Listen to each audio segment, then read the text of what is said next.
శ్రీ వారాహిదేవి జ్యోతిషాలయం విద్య, ఉద్యోగం, వ్యాపారం, పెళ్లి, ఆరోగ్యం, నాగదోషం, సంతానం, రాజకీయం, వామాచార దోషం, భార్యాభర్తల మధ్య గొడవలు, అత్తాకోడళ్ల మధ్య గొడవలు, ప్రేమించి మోసపోవడం, స్త్రీ పురుషుల వశీకరణం, ధనం నిలకడ లేకపోవడం, మీ ఎటువంటి సమస్యలకైనా 24 గంటల్లో పరిష్కారం లభించబడును. నెంబర్ 1 వశీకరణ స్పెషలిస్ట్ పండిత్ పవన్ నంబూదిరి, కేరళ తాంత్రిక గురువు గారు. Phone number 9043637512. ఫిబ్రవరి 19 బుధవారం కుంభరాశి వారి మీద దేవుడు పగపట్టాడు.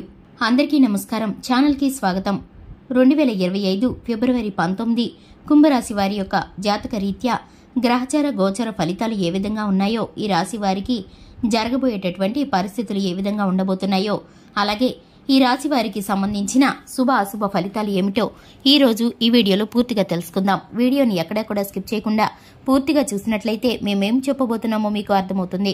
ఇక వివరాల్లోకి వెళ్లే ముందు మా చిన్న రిక్వెస్ట్ ఏంటంటే, ఇంతవరకు ఛానల్ని ఎవరైనా సబ్స్క్రైబ్ చేసుకోకుండా ఉన్నట్లయితే వెంటనే ఛానల్ని సబ్స్క్రైబ్ చేసుకుని పక్కనే ఉన్న గంట సింబల్ మీద ఆల్ అనే ఆప్షన్ని క్లిక్ చేసినట్లయితే మేము చేసే ప్రతి వీడియో నోటిఫికేషన్ మీ వరకు చేరుతుంది.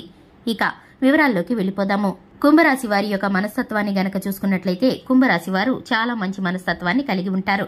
ఈ రాశి వారు చేసే ప్రతి పనిలో కూడా ప్రత్యేకత అనేది చూస్తూ ఉంటారు.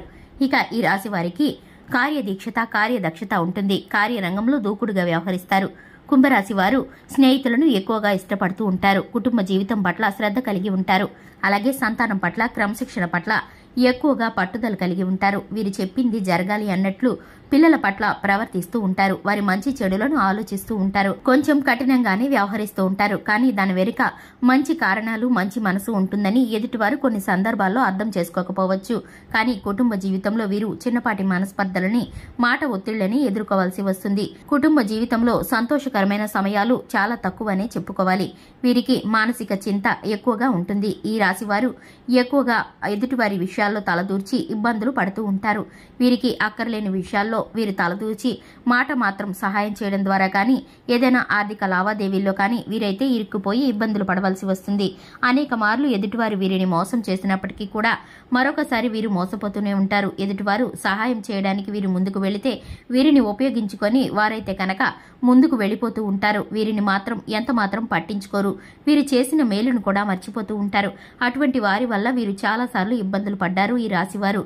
ఇక ముఖ్యంగా విషయంలోకి వస్తే, 2025 ఫిబ్రవరి 19 బుధవారం రోజున కుంభరాశి వారి జీవితంలో ఒక సంఘటన ఎదురు కాబోతుంది.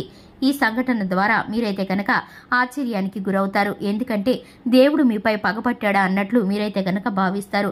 మీకు ఒక సమస్య తీరిందంటే మరొక సమస్య పుట్టుకొస్తుంది. ఈ విధమైన పరిస్థితుల కారణంగా మీరైతే కనుక దేవుడు నాపై పగపట్టాడా ఏంటి అన్నట్లు మీరైతే కనుక చింతిస్తూ ఉంటారు. మీకు జరిగేటటువంటి సంఘటన ఆర్థిక పరమైనటువంటి లావాదేవీలకు సంబంధించింది కావచ్చు, కుటుంబ జీవితంలో కావచ్చు, వ్యాపార రంగంలో కావచ్చు, ఉద్యోగ స్థానంలో కావచ్చు. మీకు జరగబోయేటటువంటి ఈ పరిస్థితి కారణంగా మీరైతే కనుక కొన్ని విషయాలను జీర్ణించుకోలేకపోతారు, నిర్ఘాంతపోతారు. మీరు ఎంతగా సహాయం చేసినా ఎదుటివారు మిమ్మల్ని మోసగించినప్పుడు మీరైతే కనుక చేసిన మేలంతా ఎటుపోయింది అనుకుంటూ ఉంటారు. దేవుడు నాపై పగపట్టాడు, నన్ను చూడట్లేదు, నా యొక్క కష్టాన్ని గమనించట్లేదు, ఎప్పుడు నాకు ఈ కష్టాలు తీరుతాయి అన్నట్లు మీరైతే బాధపడతారు. ఒకంత నిరాశ, నిస్సత్తువుకి గురవుతూ ఉంటారు.